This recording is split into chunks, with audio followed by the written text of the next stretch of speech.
They missed the mark. What happens next? The Lakers no longer have that center that they traded for. It feels good to beat the number one team in the country. Well, they did it, folks. Kansas State brings down Kansas. The Locked On Podcast Network presents the Big 6 in 60. The 6 biggest national sports stories from the local experts of the Locked On Podcast Network. Get the real story, why it matters, what's next, who wins the big game, and more, all in 60 minutes. The Big 6 in 60 starts now with the biggest story in sports.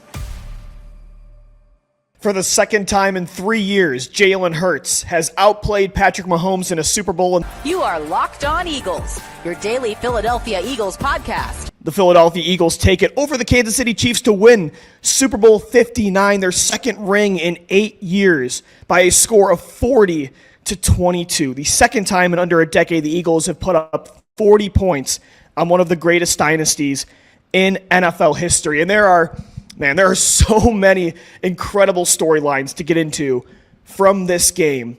But how do we not start with QB1, Jalen Hurts?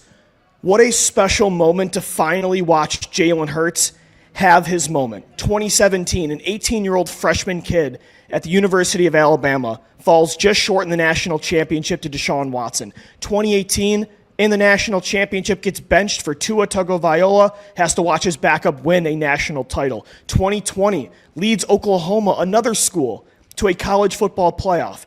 Joe Burrow takes him down. Then he has to watch Joe Burrow beat him for the Heisman Trophy. Jalen Hurts has one of the greatest Super Bowl performances in NFL history 2 years ago, has to watch Patrick Mahomes hoist the Lombardi Trophy. He's been knocking on the door since he was an 18-year-old kid, waiting to be a champion. And tonight, it finally happened. And what a way to do it. To prove the doubters wrong, to be the reason you won by throwing the football inside the pocket, making plays with your legs, big-time plays on third down, 3 touchdowns, under 10 incompletions, almost 300 yards from scrimmage. I mean, what more can you say? Like, it's over. The critics cannot say anything more about Jalen Hurts, who is now a Super Bowl MVP at the age of just 26.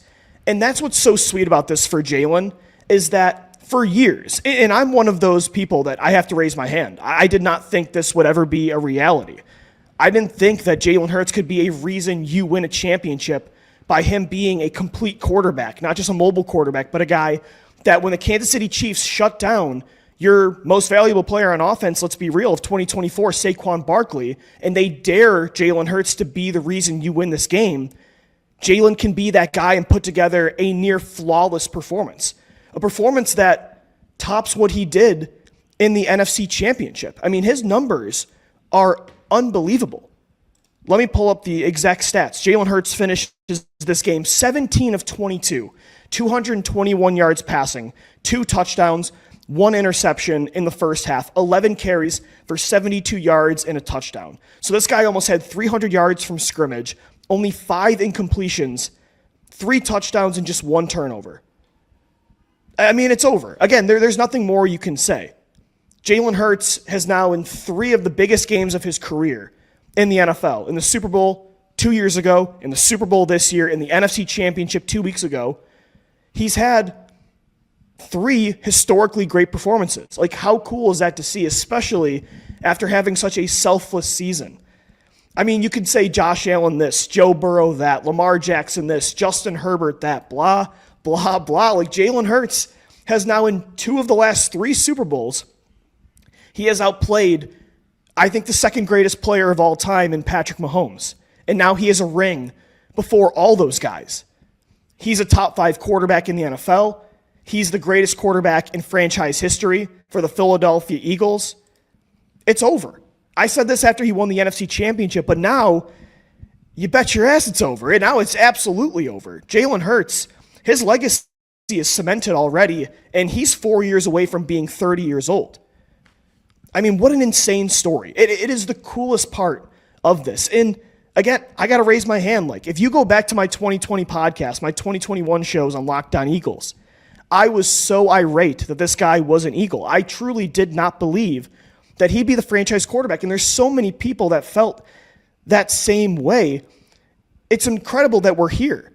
Like the Eagles themselves drafted him to be a backup to Carson Wentz. And then they nearly traded for his replacement after 2021. They were so close to bringing in Russell Wilson or Deshaun Watson. I mean, it's insane that the Eagles were so close to all of this not being a reality. Jalen Hurts brought you a championship, your second Super Bowl in under 8 years, where, oh, by the way, you beat the two greatest players in NFL history in those two championships to get those two rings.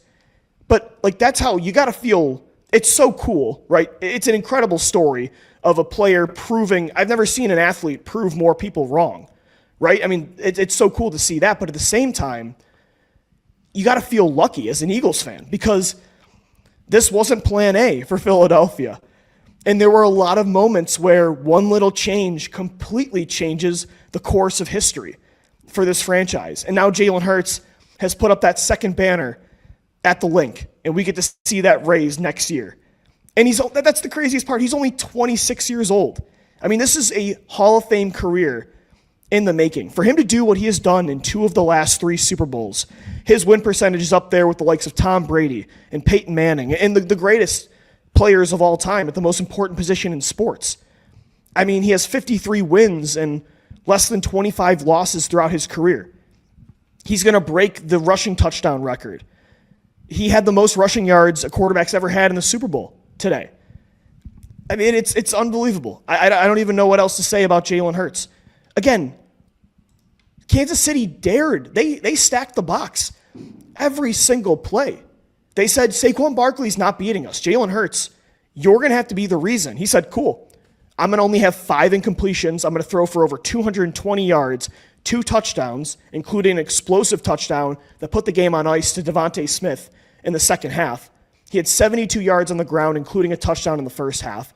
Countless third down conversions. Third and longs, by the way. I mean, the back shoulder throw to A.J. Brown was absolutely beautiful. Another throw to Brown on the left sidelines, or I believe it was Devontae, where he's got Chris Jones, one of the best defensive linemen in NFL history, in his face, and he delivers the ball. To watch the evolution of this player that so many people didn't believe he could evolve like this. I mean, somebody's going to write a book about it one day. And how demoralizing for Carson Wentz, by the way, to have to sit on the sidelines and watch his former backup quarterback, put on the show he did today.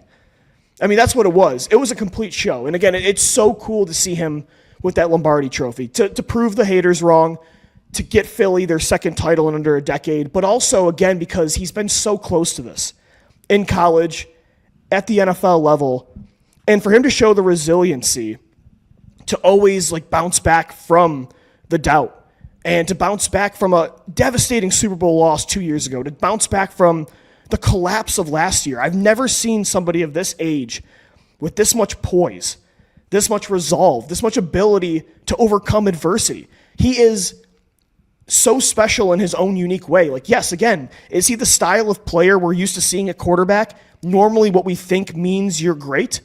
No, but greatness is greatness, and this is a different version of it. But also at the same time, what we saw today inside the pocket, that is what you're used to seeing from quarterbacks. You got to give him his flowers. He looked like a franchise quarterback inside the pocket in the 2 biggest games of the year, in the NFC title and the Super Bowl. But again, the mobility, the leadership, the clutch play, the ability to overcome adversity, and the moment's just never too big for this guy. I mean, that's what makes Jalen Hurts truly great. And I think that's the NFL, they're going to look themselves in the mirror when it comes to evaluating quarterbacks, what is important and what's not. I think Jalen Hurts is completely changing the game. So again, you can say all you want about Josh Allen. He's a top 3 quarterback in football. He's the MVP for a reason. Lamar Jackson, I think, is a top 5 quarterback in football. So is Joe Burrow. Jalen Hurts is the one that got his ring first. He's the one that beat Patrick Mahomes when none of these other guys could. So what more can you say? He's a top 5 quarterback in football. He's got a ring. He's 26, and he's the greatest Eagles quarterback in franchise history. And I can't believe Lou DiBiase, I'm saying this on Locked On Eagles, considering where me and this guy started on this show. But I've never been and I said this, at least I'm going to give myself some credit here for a second. I've always said on the show, I'll never be more happy to eat crow in my entire life than if Jalen Hurts is a franchise quarterback and he wins his team a championship. He did that tonight. The Eagles are Super Bowl champions. Super Bowl 59 is in the books, 40-22 the final score. 2 championships in under a decade.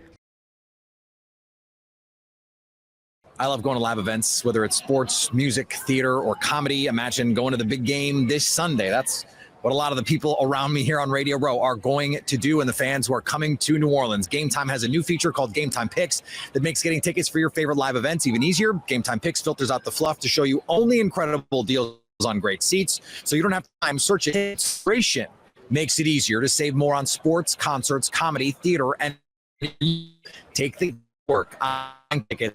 Gametime. Download Gametime app, create an account, and use promo code Locked On for $20 off your first purchase. Terms apply. Again, create an account and redeem code Locked On for $20 off. Download Gametime today. What time is it? Gametime. They missed the mark. What happens next? From the land of the free and the home of the Chiefs, this is the Locked On Chiefs podcast. Congrats to the Eagles. They did a good job. They were the better team tonight. They had the better plan overall, and they were able to execute it. We're going to tell you why, when, where, and how. This is Chris Clark, my partner over at KC Chiefs Corner. I'm on the wrong side tonight, Chris. Go check out his work, and he's going to break all down the quarterback, the whole thing. And right now, the next thing is free agency, and that cap's going to be all important, so don't miss KC Chiefs Corner. I'm Ryan Tracy, the founder of Rogue Analytics and Performance Consulting, where we break down athleticism in this league on all levels, starting with the draft, so make sure you get over there. And I am at NFL33.com as well as RGR Football. You can find us there. Thanks for making us your first listen on the Locked On Podcast Network. We're here all the time for free everywhere. Make your next listen another Locked On show. And if you want that much more, get the text line at 816-357-8781. Now, you had this game plan. You come in, and unfortunately, I don't know how you feel, Chris. We have not laid this show out in terms of where our opinions are, folks. So we are doing this for your benefit to give you the raw truth. This, for me, was an absolute flashback to the Tampa Bay Super Bowl, a lack of adjustment on the offensive line. We'll talk about them in general, but you weren't prepared on the O-line. You put yourself back in this position, and that was the key thing for me that I think led to everything else. How did you see it? I agree for the most part with that. I do think that they didn't look like they were prepared for what they got, and I think that in our next segment when we talk about adjustments, I think Andy Reid made a bad call with who their left tackle was and their left guard was, and I think that really cost them. But we can talk about that in the next segment. The other thing I think that really stands out to me is while he didn't play. It's hard for me to say that he played good. I don't think Mahomes played good. I don't think he even played average. I think he had a bad game, especially early on. But the last 2 turnovers are not really on him. The first turnover, absolutely. He threw the pick directly, missed the linebacker cutting or the corner cutting across. That's on him. He gets his body hit on the second one. That's a play that it's going to happen. Maybe you shouldn't have made that throw. Third turnover, you're getting sacked. You're trying to take a shot. Those are the plays that happen in football. He didn't play well enough to win this game. But I do think that if I look at this as a glass half full type situation, the one thing that I will say that I'm looking at this is last time Kansas City had a Super Bowl like this, they made serious changes, and they ended up going to 3 of the next 4 Super Bowls. So while it didn't turn out the way that you wanted to this year, I do think that Veach is going to look at what happened, and there are going to be some major changes. I think I concur with that. We're going to outline those tomorrow and the next day because don't you worry. Yes, the Super Bowl has ended this season. Next season starts tomorrow, and we will have it for you, whether it's free agency, the draft, the entire thing. Be prepared. We're here 5 days a week for you year-round. Don't miss it. After watching this game, I know 2 things for certain. 1, Jalen Hurts plays his best football against the Kansas City Chiefs. I don't care when, where, or how it is. Absolutely. That's what he does. And number 2, Patrick Mahomes is the greatest quarterback of all time. Yet he is still not good enough to overcome systemic failures within that offense that creep in too often. And what I mean by that is you were not prepared. And I'm not blaming Joe Thuney. Joe Thuney was overmatched at tackle tonight. They had 2 weeks to prepare. And unlike the Buffalo Bills, they decided to just ram pass rushers down his throat.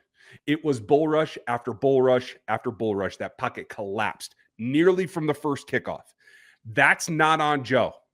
Joe did the best that he could. He is playing out of position. I think he played so well, people forgot about that. I think that was a poor decision as well. Yeah, I do think that it's, and this is really honestly where I was going to go with the lack of adjustments. Andy Reid made a horrible call with having Thuney be the left tackle and continuing to be the left tackle. We can talk about that more in the next segment, but the reality is that you brought in DJ Humphries for a reason. They've seen him practice. They know where he is, so maybe he wasn't going to be ready to go, but you don't continue to run something out there that is getting Mahomes killed on a regular basis. The biggest problem in this game, 6 sacks given up. I think I saw 16 pressures, and the Eagles didn't blitz one single time. Not a single blitz. And they got 16 pressures and 6 sacks on Mahomes, plus a sack fumble. This is just preliminary data, but I pulled it up just before we started this show. What I see from the initial data through the 2 services that do this the most, I'm not going to name them because they might be wrong. This is an initial look. I see 27 pressures recorded on 32 attempts. Okay.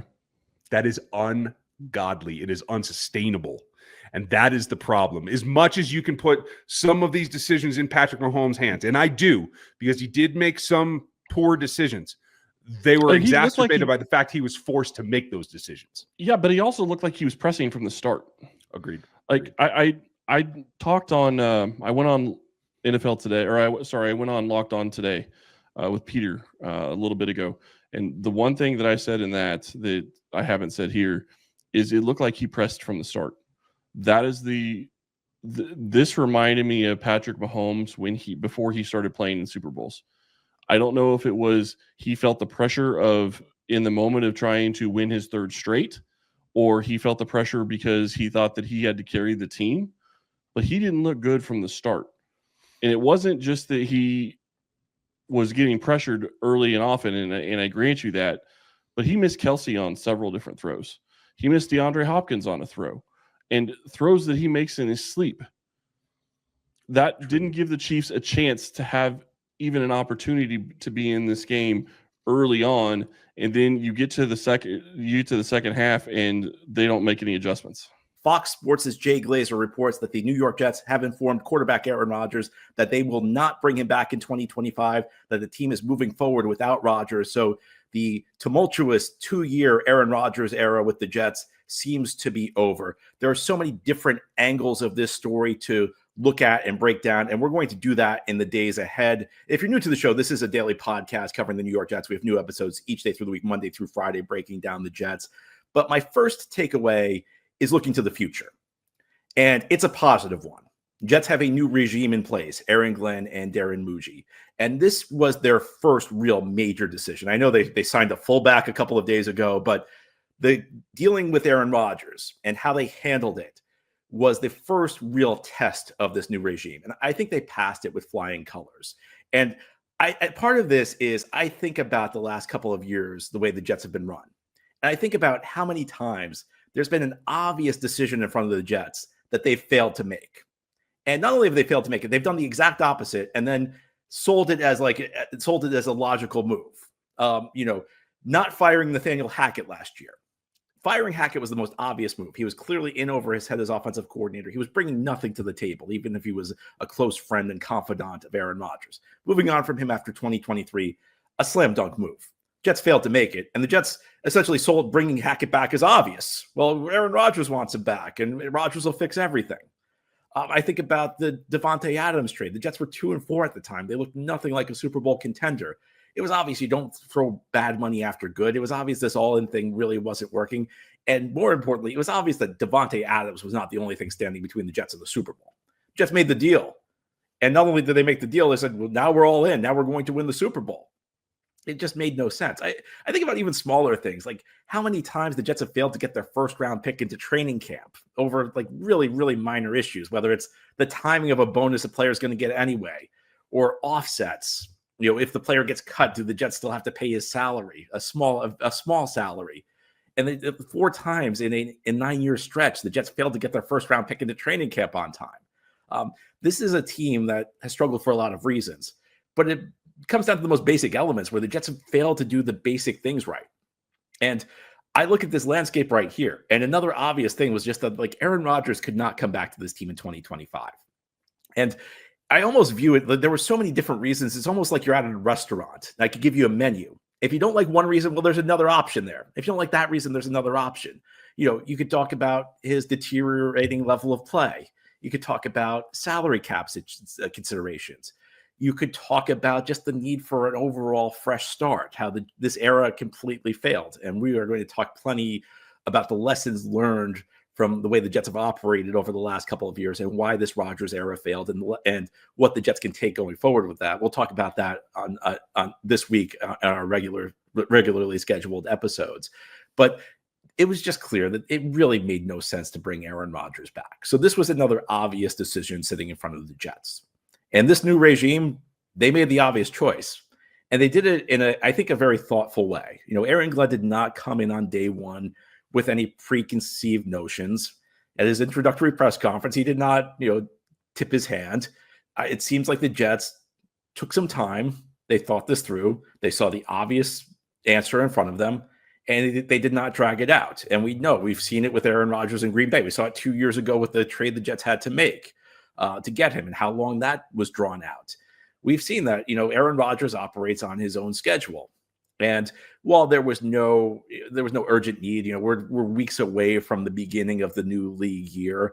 It's nice to see the Jets decided to not drag this out. It's nice to see that this is not going to be a drama point through the entire offseason, that the Jets have made a decision that they're going to move forward, that they're going to make a fresh start. There's going to be a clean break. There's going to be a new era of Jets football, and they're moving forward. Now, of course, this is just decision one. There are many, many major tasks ahead. The Jets need to build a new culture. The Jets need to improve their talent base at a number of key positions. Jets need to deal with the salary cap situation, which has become clogged, a salary cap which is very inefficient. The Jets need to get their salary cap into working order. These are going to be tough decisions. But one of the things that's really struck me through the years is that Jets haven't even gotten to the tough decisions because so many times the Jets have messed up the easy decisions. The Jets finally got an easy decision right. And it's the first major decision that a new regime had to make. And look, I understand it's a bit of a low bar because, comparing this regime to what the Jets have had in recent years, it's not hard to beat what the Jets management has been. But this was the first hurdle. It was a low hurdle, but the Jets cleared it. They made a considered decision. They made an informed decision, and they reduced the level of drama to a bare minimum. And I think that this is a good sign. Now, again, first step of a major task, but I think that Aaron Glenn and Darren Muji did well. Now, here on the Locked On Jets podcast, let's talk about immediate considerations, because there were a few arguments being made that Rodgers should be brought back if the team was focused on winning, that Rodgers was the best immediate option.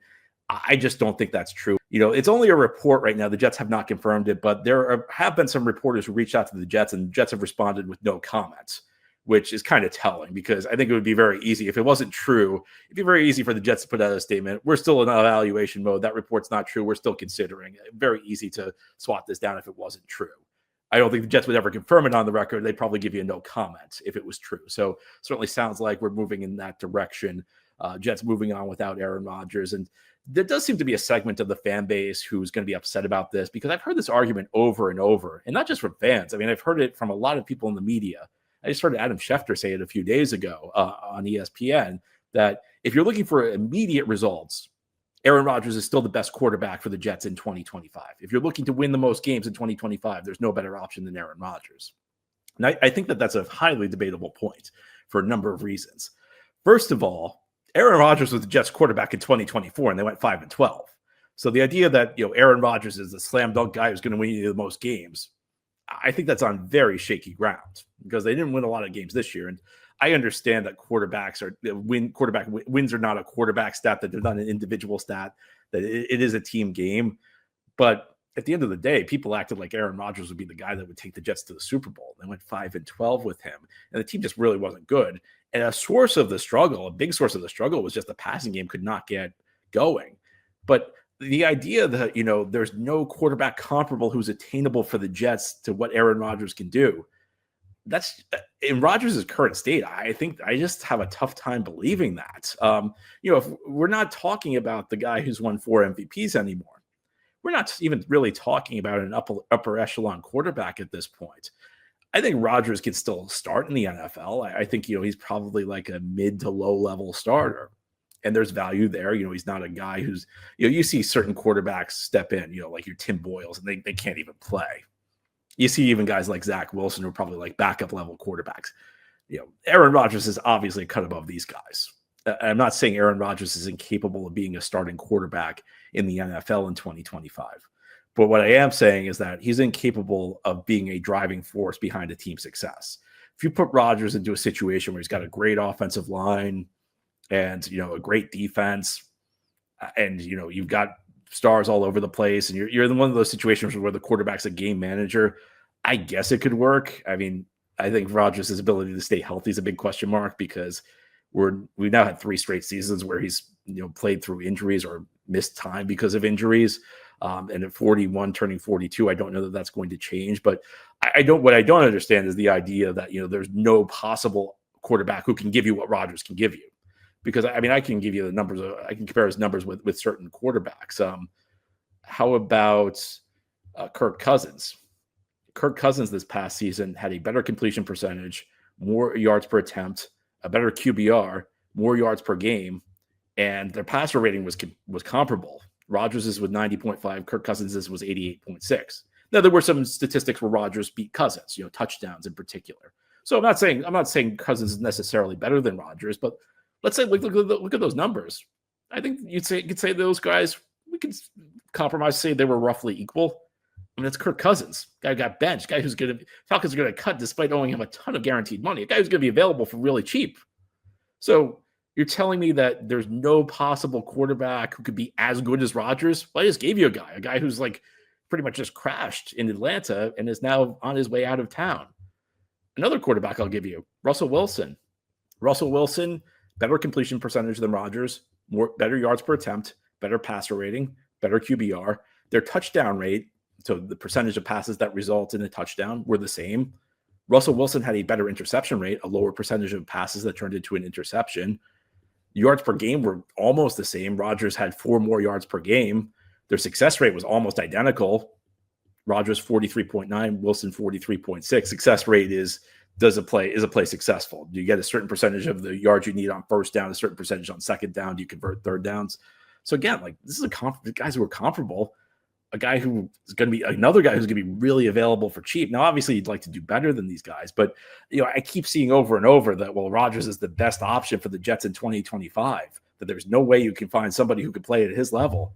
Look, it's true that you can't find somebody who could play at the level of peak Rodgers, but the reality is the current version of Rodgers can't play at that level right now. You just see the decline. The mobility is practically gone. The arm really isn't what it used to be.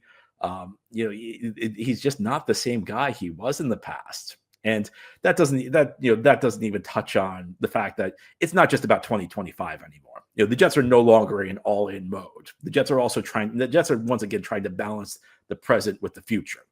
And it would be very difficult to bring back Aaron Rodgers on his current $37.5 million cap hit. It'd be tough to bring back Aaron Rodgers at like half that amount. And that doesn't even touch on, some of the other aspects I discussed earlier, going down that menu I mentioned, that Jets really just need a fresh start. They need to turn the page from this era, which really did not pan out. But just tangibly speaking, I don't really understand the argument that like it's impossible to find a quarterback comparable to Rodgers, because I just gave you stats. I compared him with 2 guys who nobody wants. 2 guys who like probably aren't going to be brought back by their current team because of their level of play.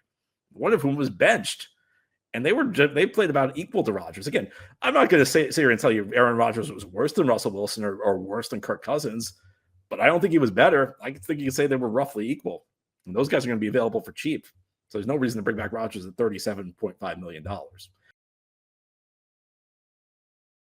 When the game tips off, the NBA action is just getting started, and there's no better place to get in on all the action than FanDuel, America's #1 sportsbook. With FanDuel, you can place live bets throughout the game, so even if you miss the opening tip or want to go bet on a fourth quarter comeback, you can stay in the action. And if you're looking for a bigger payout, you can even combine your live bets into a same-game parlay. I love using FanDuel's live betting features because it keeps every moment of the game exciting. Whether I'm backing my team for a late-game rally or picking a player to hit a clutch three, I never feel like I missed my chance. Plus, the app is easy to use, and when you win, you get paid instantly. And I'm looking at tonight's matchup between the Bucks and the Warriors. Everything looking good in Golden State, and FanDuel likes them on the road. The Warriors favored by 6 over the Bucks without Giannis. Right now, new FanDuel customers can get $150 in bonus bets if you win that first $5 bet. Just visit FanDuel.com to join today. That's FanDuel.com for your shot at $150 in bonus bets. Make every moment more with FanDuel, the official sports betting partner of the NBA. The Lakers no longer have that center that they traded for. You are Locked On Lakers, your daily Los Angeles Lakers podcast. You hear about this news, and what's your initial reaction to the spiked Williams trade? It was incredible because these things don't happen. Like, I mean, like to have a full-on trade rescinded never takes place. Like it's one thing for a player to fail a physical or to have questions from a physical, and the deal ends up getting amended because the team sending out said player can offer some type of concessions to ease the receiving team's concerns or just make it worth their while. Or sometimes you take on a player and you know that there are physical issues, but you want the player bad enough and you're confident enough to say, all right, this is fine. This is basically what we expected. To actually have the deal fall apart altogether, that is exceptionally rare, which leads me to believe when we eventually find out what was going on with Mark Williams, and side note, I feel terrible for Mark Williams because this is the type of thing that you might as well be carrying around a sign that says damaged goods. I feel bad for him for the ridiculous statement the Hornets put out afterwards about how excited they were to have him back. Right. It feels like whatever is going to come out is pretty dramatic, just because it would take a lot for the Laker.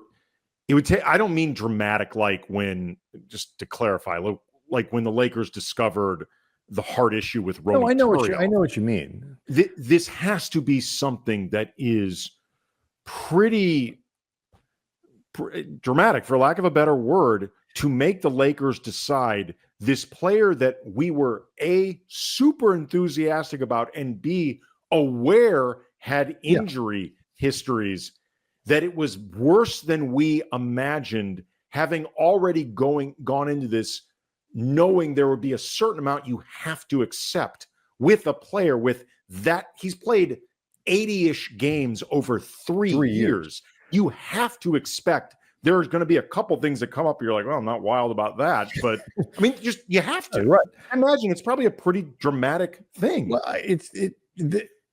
it's also too, it's like, it's interesting. Like when you look at I think sort of the interpretations of this, the Lakers are obviously looking long-term, and it reminds me a little bit about what some of the consensus was about Andrew Bynum when he was drafted, that like his knees and like the shape of his legs and all this stuff were basically like a time bomb. And it turned out whatever it was they were worried about was accurate. Like his health pushed him out of the league.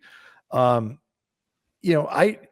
don't know if what the Lakers found here, which reportedly was not the back injury, which I think a lot of people were suspecting that it would be. Like this is Mark Williams's back problems, which reportedly kept him from working out as much, and all these, like that would be the thing that would be the giant red flag. That apparently wasn't it.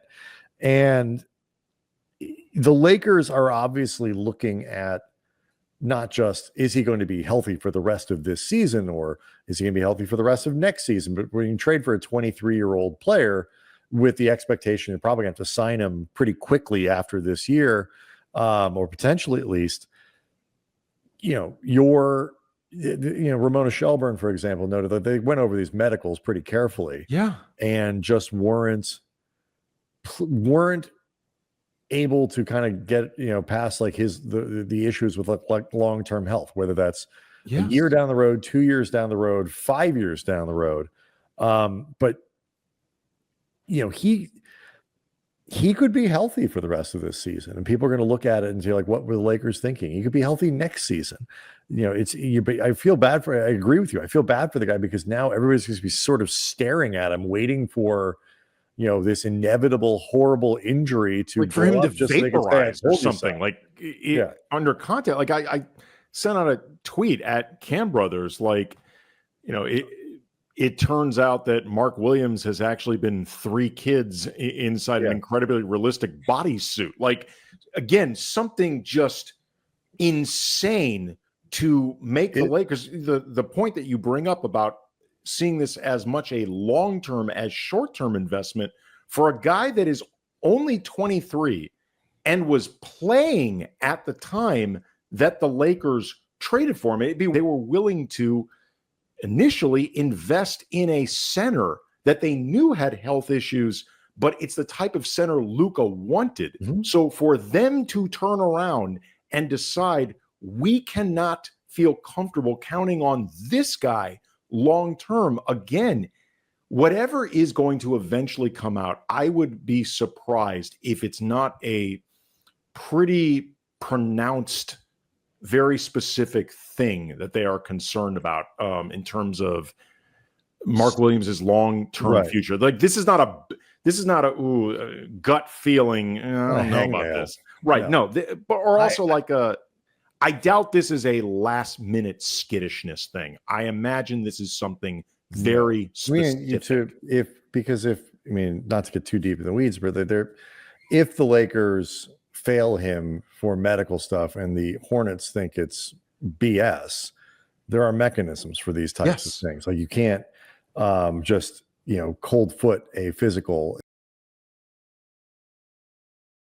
I love going to live events, whether it's sports, music, theater, or comedy. Imagine going to the big game this Sunday. That's what a lot of the people around me here on Radio Row are going to do, and the fans who are coming to New Orleans. Gametime has a new feature called Gametime Picks that makes getting tickets for your favorite live events even easier. Gametime Picks filters out the fluff to show you only incredible deals on great seats, so you don't have time searching. Inspiration makes it easier to save more on sports, concerts, comedy, theater, and take the work on tickets. Gametime. Download Gametime app, create an account, and use promo code LOCKEDON for $20 off your first purchase. Terms apply. Again, create an account and redeem code LOCKEDON for $20 off. Download Gametime today. What time is it? Gametime. It feels good to beat the number 1 team in the country. You are Locked On Gators, your daily podcast on the Florida Gators. The Florida Gators beat the Auburn Tigers 90-81 in a game that at the start of it felt like Auburn just might run away with it, right? It felt like they just might. And then they never did. They just never did, because the Florida Gators took over, got hot, and for much of the second half, felt pretty in control, right? It felt pretty in control for the Florida Gators for the entirety of the second half. 48 points in the first half. Hell of a performance. Holding Auburn to 38. Hell of a performance for the Florida Gators. This was a game without Elijah Martin that it felt like a true, complete effort to actually beat the Auburn Tigers. Look, they're a good team. I don't care about anything. Like, they're a good team. I will absolutely give them credit. I hate their fan base. Their fan base sucks. They're very stupid. But they're a good team. And the Florida Gators got one of the better performances from Walter Clayton than we've seen throughout the game. And like toward the end of it, he was taking some pretty ugly shots. He was taking some pretty risky shots and making some pretty risky decisions. But for the most part, Walter Clayton Jr. is playing pretty damn well. Thomas Huck came in and changed a lot of the game on his own as well. I mean, the offensive rebounds, that one possession where he got the offensive rebound, kicked it out, they missed. He got another offensive rebound, kicked it out again, and then they hit three. That felt like a back-breaking possession there. It did. It just felt like, damn. Like I feel like that moment Auburn kind of just gave up there, and kind of just knew that they would not be able to come back and win that game at that point. It felt really backbreaking. And I loved it. I love knowing that Auburn's fans are very upset. They put me in timeout in their server. They're very upset in the Discord there. But it was a hell of a game for the Florida Gators. And this is one of those times where I feel like this season we've seen Florida kind of not show up as great as they could be. We've spent all season talking about how this team has incredible potential and how this team can make a Final Four run and potentially a championship run. But this was the game where it felt like you really believed it. We had the Missouri game was kind of heartbreaking. The South Carolina game was kind of heartbreaking for the most part, at least for me, where it's like, yeah, well, you didn't take a lead against South Carolina until there's 5 seconds left in the game. That's sad. Like you should be better than that. But then you come up against a team like Auburn, who, again, very good team, and you come out and you, for most of the game, it kind of felt like we're in the driver's seat on the road at a place that's not easy to win. And this is an Auburn team that now is 21-2. Like this was a team that was 21-1 with their only loss coming to Duke. This isn't like they were a team where they've had multiple games where they just don't show up and don't do their job and don't get things done. This was a good Auburn team, and you went out there and handled business. At one point, you were up by, 20-ish? 21 was the largest lead for the Florida Gators. Auburn had a 10-point lead early in the game. I think it was like 17-7 was when Auburn had a lead that big. And it just didn't matter. Auburn couldn't separate. And Florida just ran away with it at that point. And they, of course, again, Auburn closed the gap, but it was Florida the whole time. And that's an incredible performance. Florida shot 48% from the field. Auburn shot 43%. Florida shot 40% from three. Auburn shot 32%. Florida made their free throws, which is something that we have talked about so much, where for this team, free throws have been an issue. And free throws have been the deciding factor in some of these games, in the sense that if Florida shot what they normally shoot from the free throw line, they'd have 85 points. That means, guess what? Auburn's going to start fouling more, and you're going to keep shooting. And if you're not hitting free throws at the rate that you hit them today, we're going to be having a different conversation. But instead, we got Florida at their best. Like, this is what we saw. Both teams had 40 rebounds. Auburn actually did better than Florida on the offensive boards, which isn't surprising. Auburn's a very good offensive rebounding team, so it's not surprising there at all. Auburn also had more offensive rebound opportunities. They had 70 field goal attempts. They missed 40 of them. Florida had 64 field goal attempts. They missed 33 of them. So there were more offensive rebound opportunities for Auburn, but they won the percentage there as well. Turnovers for a while for Florida were pretty ugly. And that's kind of what it felt like were very disappointing, right? Because there was that one time Alice Condon just rocketed a ball into the crowd. But Florida just did not give. They didn't fold. And that was an important part, because there were multiple times in that game where Florida could have folded. Okay?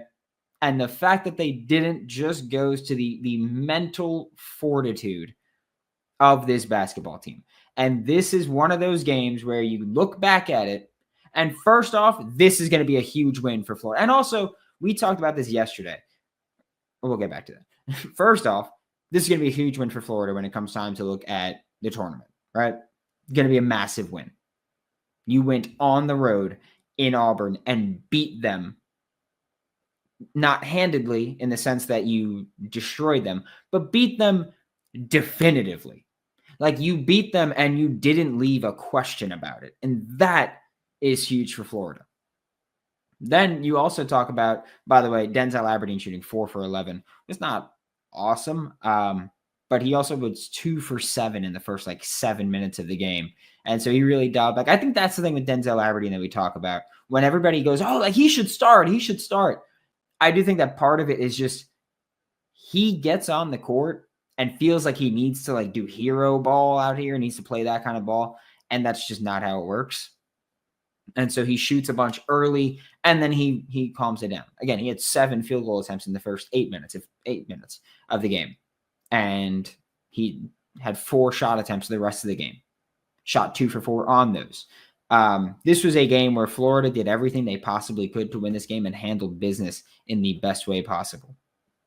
Walter Clayton, 1 assist away from a double-double. Would have had the assist if Will Richard didn't miss the alley-oop. Thomas Huck was 1 rebound away from a double-double off the bench. Great. Walter Clayton played, if not mistaken, basically the whole game. It was awesome. It was an awesome win over an Auburn team that's really good with an Auburn fan base that absolutely sucks. They're the worst. I hate them. And I'm so happy that the Florida Gators have done it, that they upset number 1 on the road for the first time they've ever done it. And it's against Auburn. I love it. And if you're an Auburn fan watching this, just know you suck too. Those are my that's my message to you. But this was a Florida gamer. Urban Klavzar needs to play more. I think that we all acknowledge that. I don't think he could start because when Elijah Martin's back, you're going to have Walter Clayton, Will Richard, Elijah Martin, Ruben Chinyelu, and Alex Condon, and you're not about to play Will Richard at the 4. So I don't think Urban can start, but Urban needs to play more. I mean, that 3-point presence that he brings, he had 9 points. You won by 9. I'm not saying he's the reason you won, but 3 for 3 shooting. It was efficient scoring that Florida really hasn't had that we've been looking for. Because Florida has not been very efficient this year. You look at all the games where Walter Clayton shoots 3 for 12 and Elijah Martin's 4 for 15. I mean, even today, Denzel Aberdeen, 4 for 11. Will Richard, 4 for 13. Thomas Huck, 4 for 10. You have all of those games, or all those players not connecting on their shots efficiently. It is a breath of fresh air to get someone like Urban Klavzar to come in and shoot 3 for 3 from the field, 3 for 3 from 3, and make his presence felt. Defensively, he's harassing.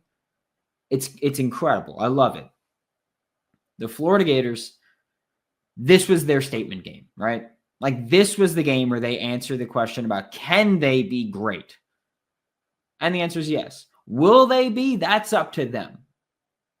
But can they be? Absolutely. I think that they've proven they're capable of being great. When the game tips off, the NBA action is just getting started, and there's no better place to get in on all the action than FanDuel, America's #1 sportsbook. With FanDuel, you can place live bets throughout the game, so even if you miss the opening tip or want to go bet on a fourth quarter comeback, you can stay in the action. And if you're looking for a bigger payout, you can even combine your live bets into a same-game parlay. I love using FanDuel's live betting features because it keeps every moment of the game exciting. Whether I'm backing my team for a late-game rally or picking a player to hit a clutch 3, I never feel like I missed my chance. Plus, the app is easy to use, and when you win, you get paid instantly. And I'm looking at tonight's matchup between the Bucks and the Warriors. Everything looking good in Golden State, and FanDuel likes them on the road. The Warriors favored by 6 over the Bucks without Giannis. Right now, new FanDuel customers can get $150 in bonus bets if you win that first $5 bet. Just visit FanDuel.com to join today. That's FanDuel.com for your shot at $150 in bonus bets. Make every moment more with FanDuel, the official sports betting partner of the NBA. Well, they did it, folks. Kansas State brings down Kansas. You are Locked On Kansas State, your daily podcast on the Kansas State Wildcats. What an absolute slobber knocker of a game from the absolute beginning.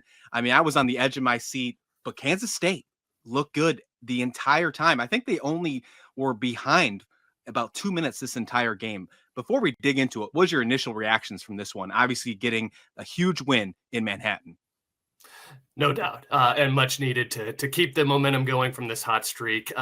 First impressions are they didn't do historically what we see Kansas do so often on the road, where they're the aggressor. They come out, they throw the first punch. K-State was live right from the first whistle, and Doug McDaniel obviously was very critical in facilitating things for the Wildcats on offense. The foul trouble on DeJuan Harris, obviously that loomed large as well, but it was big. K-State just always in this game seemingly had an answer. That was the one thing too, again, to somebody who's watched and seen many a KU come back on the road. And that's what's always separated great Bill Self teams, is when they get down by that 15 to 17 point margin, they're going to make a run, and all of a sudden they'll just chip away. That never happened in this game. K-State had an answer. They really put the clamps down defensively in the second half, because that was my big concern, just with the way that game started. Kind of a track meet. That's not necessarily the game that K-State's going to want to play. That doesn't really favor K-State, but the Wildcats were able to slow it down a little bit more deliberate, and they just knocked down shots in the second half. That was the other thing. That lead just never seemingly dipped until the final couple of minutes. They're really never seemingly dipped under 10 points. They just always had an answer. Whenever KU would make a bucket, they would come down and they would knock down a big three. They would have that response locked and loaded. That was just very refreshing to see from a team that just has lacked, or really for the better part of the first half of the season, just had no identity, no fortitude, no strength. And then now all of a sudden they're the ones leading the charge. They're the ones being aggressive, and they're the ones having the responses when teams are making them run. This is just a completely different team that we've seen in these last about 2.5 weeks. And it's been very fun to watch. Oh, man, absolutely. And I love the fact that what you said about track meet, because that's exactly how this one felt. I mean, there was moments where you were begging Tang or even Self just to take a timeout because these guys were just gassed on the court. But it was absolutely incredible watching how this team played, because it was a different style. And you're right. The way that they played earlier in this season, we can talk about it till we're blue in the face, how disappointing that team was, and obviously how we all felt about it with this new transfer class coming in, how disappointing it turned out. And then they've stepped up and just really done well over these last 6 games, but really 5 games, to be honest with you. But this game against Kansas felt like an entirely different level. The most shocking thing to me was this great start, because we go back a few Saturdays ago in Lawrence, they're down 14-0 in the first 4 minutes of the game, Jeff. And really the last couple games as well, against Iowa State, against Arizona State, they didn't do well initially right off the bat. They needed strategic timeouts from Jerome Tang. I thought that was going to be once again an issue, and that wasn't the case. They stepped up really well in this one right off the bat. I mean, they scored first. That was a huge thing. I mean, them scoring first, a nice 3-point shot, not having to worry about being down by multiple points after the first 4 minutes. Would you say that this is maybe the best 40 minutes of basketball we've seen from Kansas State so far this year? Oh, undoubtedly. The Iowa State game, again, you mentioned it. That was just a weird kind of flurry that they had in the second half. But again, they just got punched in the face right out of the gate. And you just kind of thought, okay, we're going to have to take our medicine here, and we'll get out of here with a loss and just move about the rest of the season. But obviously things did a complete 180 in that contest. But no, undoubtedly the best 40 minutes we've seen from this team, again, in all phases. There were hustle plays. Guys were knocking down shots. Again, great defense in the second half. That was the one thing, like I said, KU shot it pretty well throughout the course of this game. They make 30 field goals, shoot 50% for the contest. And that was the one thing they would make a bucket here and there in that first half, and you just didn't know who was going to be the one to blink first. And it ended up being Kansas when DeJuan got that third foul. That was really what opened up the opportunity for Kansas State, and they took advantage there. But yeah, this again, you got contributions from so many guys. Moby making shots, some shots I wasn't expecting him to take in this one too, going against the likes of Hunter Dickinson, knocking down some big shots in the paint. David Gasson, a mammoth game from him after that 20-point performance against Arizona State. He has another huge game for Kansas State. Hustles so hard, great finisher at the rim. And Coleman Hawkins, just really everybody. It's hard to single out one guy as being the key cog in this victory. It was just a complete team effort, a full 40 minutes from this group on both ends of the floor. Yeah, I'm with you. I think everybody played really well in this one that got into this game. Once again, Jerome Tang went with an 8-man rotation. He kind of, simplified that. We keep hearing about this in the broadcast, how the Tang has simplified the playbook. It also looks like it means simplifying the rotation as well. I want to get into that Harris foul trouble a little bit. Those 3 fouls right off the bat in the first 10 minutes of the game. I mean, he had to sit down because of 3 fouls. That was huge. And I think Kansas State did a really good job capitalizing that. They had an 8-point lead heading into halftime, especially after this really nice buzzer beater shot by Gassan in the corner. That was beautiful, by the way, to just add a little extra momentum inside the courthouse. I mean, it was just what an exciting first half it was. Take me through, what do you think that they did well to take advantage of that Harris foul trouble? Do you think that was a key factor for them being ahead in the first half? Or do you think that obviously there's other things that came into play?